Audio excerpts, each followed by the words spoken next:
Hey, welcome back to JB Breaks Free. I hope you're having a great day, a blessed day, and getting 1% better than yesterday, and breaking free from anything that's holding you back from becoming the best version of yourself and having the best day ever. Today is Good Friday. I hope you're having the best day ever and a great Easter weekend coming up ahead. Some things I want to talk about today. The first is going to be 10 lessons I learned from reading the book 30 Days. These can definitely help you to become the best version of yourself and to consistently have the best day ever. In those lessons, it talks a little bit about dopamine. So then I took it further into the next topic to do kind of a deep dive into dopamine. And dopamine is a success killer, and it's going to keep you addicted. It's not going to let you be free. So I want to talk about 10 ways how dopamine can really kill your chances for success and freedom. And the final topic I want to talk about today is a few small journal entries that I put down just before I started my break free journey, as it was really starting to ramp up. Before I get into that, I'm at $254 with Instacart and Spark Walmart deliveries. You guys were right. It has picked up quite a bit this week leading into Easter holiday. It's been great. And that's even with a short week. I wasn't able to really do it Monday or Tuesday, and I just briefly did it on Wednesday. I want to maybe try something next week to try to make $100 a day before work, Monday through Friday. Why not? There's better things I want to do with my time than just grind out that money, but I want to see if I can do it, how I like doing it, and it'd probably be a decent bump in pay when I get to it. I have been purchasing some things to flip that I'm going to show you guys in the next video. A couple snapback hats from the thrift store, a 2009 Coldplay t-shirt, a huge Pepsi sign. I'm talking like as big as me, like 6 feet long. It was a Pepsi menu from like the 80s that you would see maybe at like an ice cream stand. They had the big Pepsi sign in the middle and like the Texas Hots and the hamburger signs going down low. I bought that in just about the town over this morning for $70. I'm going to try to at least double my money on it. And then I'm in the process of buying another advertising sign. It's for Schmidt's beer. I think I'm going to get it for $50, and I'm going to try to flip it for double, or if not more. The sign was going on eBay for $200. So these are the things that keep me busy. I want to collect everything, and I thought about collecting signs. But what would make me more happier is to get that sign, take my picture with it, stick it on a wall, and sell that sign. And that way I can have less stuff and more money, and I can get the best of both worlds. But let's get right into the topics of today. 10 lessons I learned from reading the book 30 Days. Number 1, stop expecting others to solve your life for you. Change only happens when you want to change. You can't make anyone change. Nobody could really make me change until I wanted it. I got plenty of friends who I would like to help change, and you can't change them. You just can't. And then it only worries, it ends up having a negative effect on you. There's partners that we want to change. There's family members that we want to change. There's acquaintances, friends, neighbors. Change only happens when you want to change. I underlined the word stop expecting others. I underlined others, and then I underlined your, because it's within our control to change, and that's how it's going to happen. Number 2, start reading a good book. The more you learn, the more you can earn, and the more you read, that's going to happen. I like to talk about quake books, books that you read that are going to shake your foundation, change your life. Not just good books, but quake books. And there's a lot of great books out there on finance and personal development that have helped me out tremendously, and I'll go through them on this channel. Number 3, limit social media, and this is one that's going to tie into the next topic dealing with dopamine. Most people use your feed, your news feed, for your dopamine addiction. And it's interesting how they call it a feed, right? Your Twitter feed, your Facebook feed, your Instagram feed. Feed, but you never get full.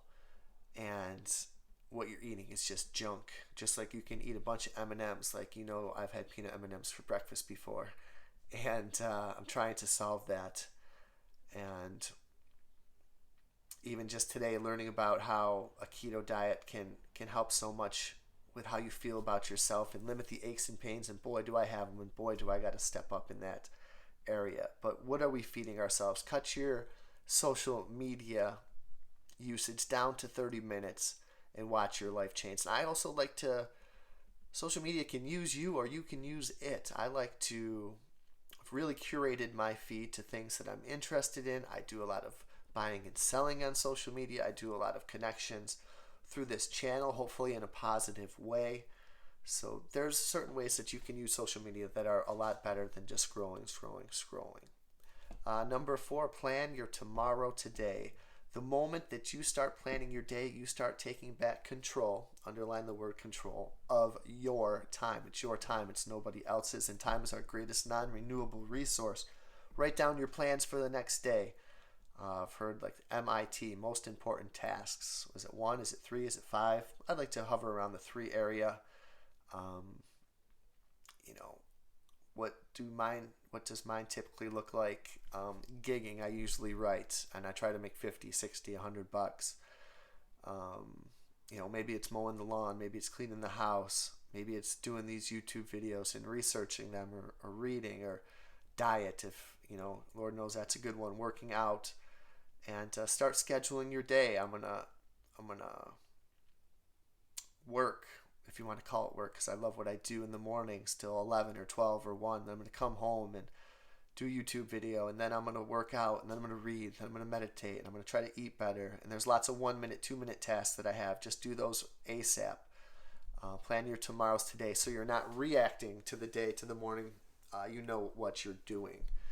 Number 5, wake up at the same hour every day. This has been one of the number one things I would tell anybody. What a major life hack. You're not getting up at 7 one day and 10 the next. And, I give myself 20 minutes here and there, up or down. And I would like to wake up a little bit earlier. But since I've been waking up the same time every day, which is just about been since the kids were born, I just became a morning person at that moment. Thank God, because 10 o'clock used to be like 5 a.m. to me.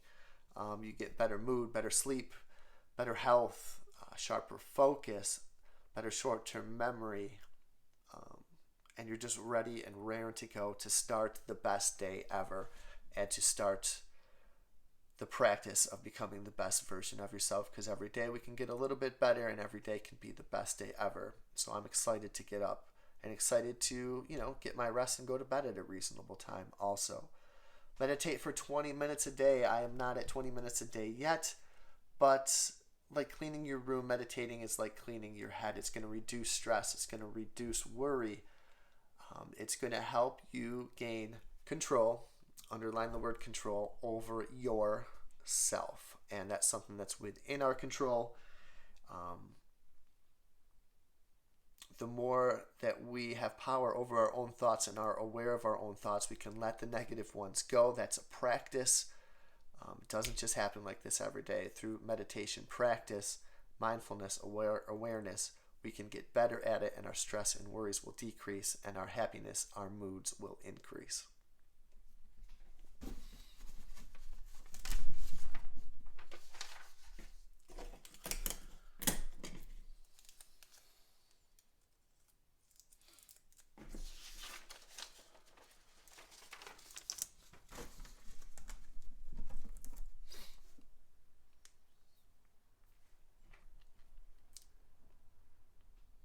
Number 7, figure out where you are wasting money.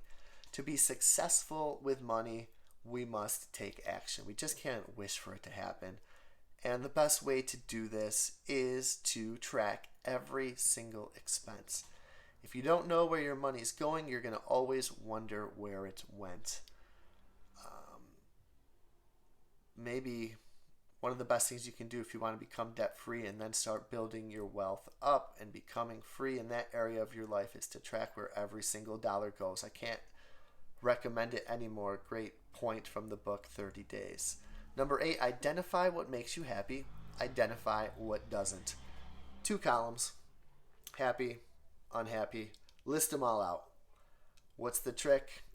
Eliminate the ones that don't make you happy. Do the ones that do make you happy. Be ruthless.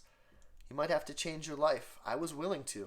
As you guys know, I was on the doorstep of just doing what made me happy to make money. And thankfully, I was able to stay in the environment, and I've been happy there ever since. I've been, and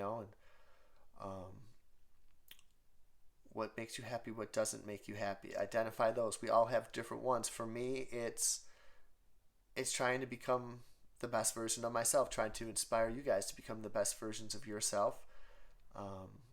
What makes me happy, I like going to yard sales and garage sales and reading and hustling all day and earning a couple hours on the couch late at night, spending time with my kids, waking up not hungover, making a living with a smile. Those are just a few things that I like to do. Number 9 is going to be to eliminate sugar, vegetable oils, breads. There's a lot more. Take care of your body if you want to become the best version of yourself, and Lord knows I am trying to work on that. We're going to rise together. We're going to do all 10 of these things together, not just one. And finally, track your goals, no matter what the goal is, no matter how large or small. And why track your goals? Because you want to make sure you're going in the right direction. What a journey it was chipping away every dollar off my debt. What a journey it's going to be when I can start losing pounds every step I take on a walk, every bite of a good food, a good meal that I have. That's all little steps on the track towards freedom. Every page of a book that you read, every rep of a weight that you list, track it so you know what you're doing and so you can amp it up so you don't plateau. Track every goal, no matter how large or how small. And the next topic I want to get into is a deep dive on dopamine. Okay, so 10 ways dopamine's going to kill your success, hold you captive, keep you addicted. You will not be free, so avoid becoming addicted to dopamine and make sure that we break free from dopamine addiction. And why should we do it? Because number 1, tests are going to take 2 to 3 times longer to complete. If you're trying to read and you keep checking your phone, or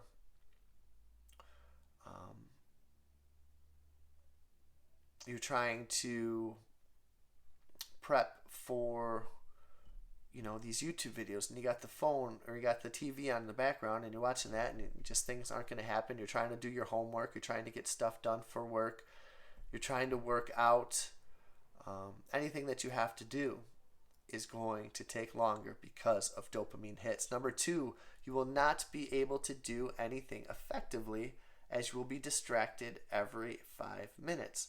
So, if I'm looking around trying to do this, trying to do that, you can get distracted at work, you can get distracted watching TV shows with your wife.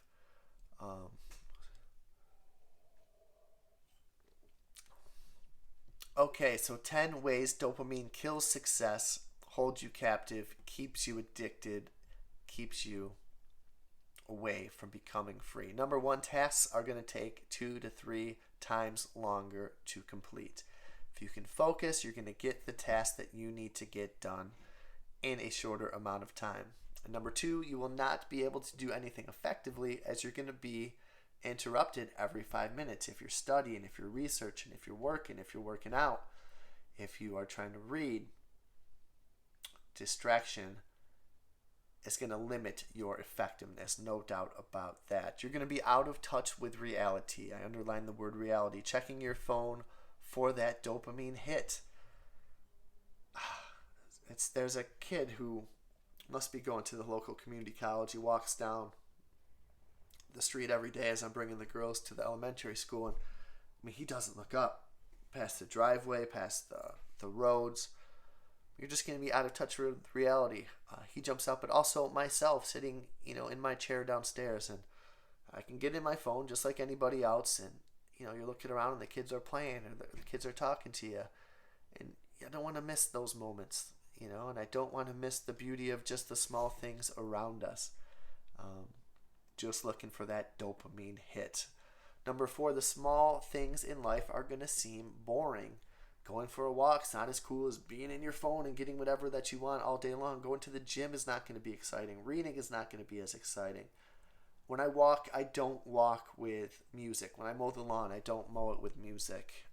I really don't work out with music. Certainly don't read with anything like that. Like, I'm just trying to do those things. That's enough for me. I can appreciate the beauty that goes around with those things.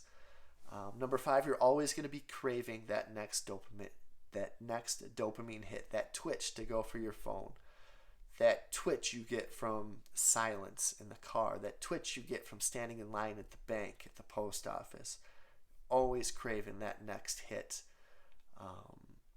Even when you're working, the phone buzzing in your pocket when you're driving, you can't stop that next craving. You're not free with that craving. Number 6, you will not want to have interactions with real people, as they will not give you the same dopamine hit. That's pretty sad. That's not very free. Number 7, your lack of patience will make you avoid the pursuit of long-term goals, because what you need it right now. That craving, you need to satisfy that craving right now, good or bad. You want that hit right now. I don't care about the long-term consequences of long-term goals, of becoming debt-free, of becoming happier, of becoming a more mindful person, a more fit person, a less stressed person, a more rested person. You want that hit right now. It's keeping you craving, keeping you addicted, keeping you in chains. Number 8, you will stop pursuing a partner. Why? Because everything you have is right there on your phone. Supposedly social, right? But it's just going to make you more isolated. Number 9, you will live a life of instant gratification, and that can humble you quickly when you're eating, drinking, sleeping too much. What is going to set you free is the discipline of doing the hard things now, so we can reap our fruits as we get older, and not spending that money, not doing that scroll, getting out there and doing something productive, living your life, enjoying reality, and not being buried in your phone. And number 10, you're never going to reach your full potential if you are addicted to dopamine. You're not going to be the best man or woman that you could truly be for yourself, and then as an extension for those who you care about. And the last topic of today is going to be a few quick journal entries from when JB was just starting his break-free journey. And I don't know why I just brought up myself in the third person right there, but if you're going to talk for this long, things are going to happen.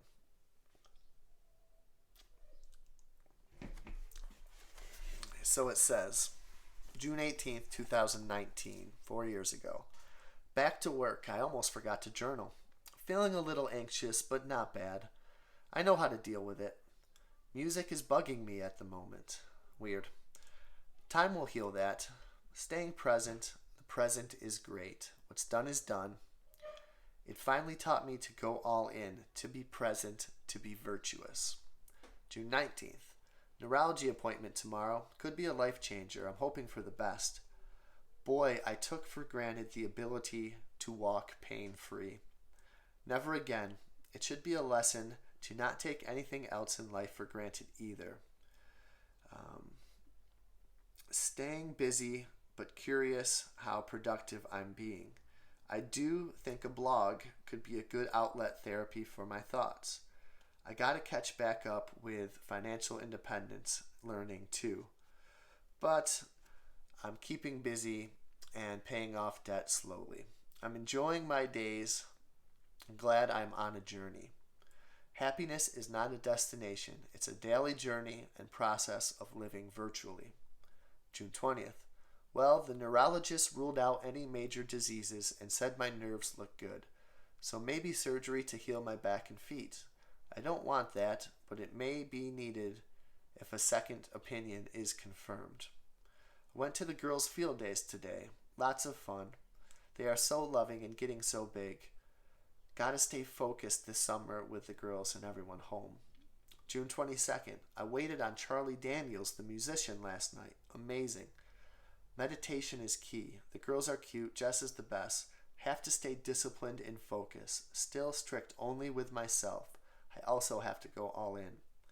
Finally, June 24th. The kids' last day of kindergarten. Wow.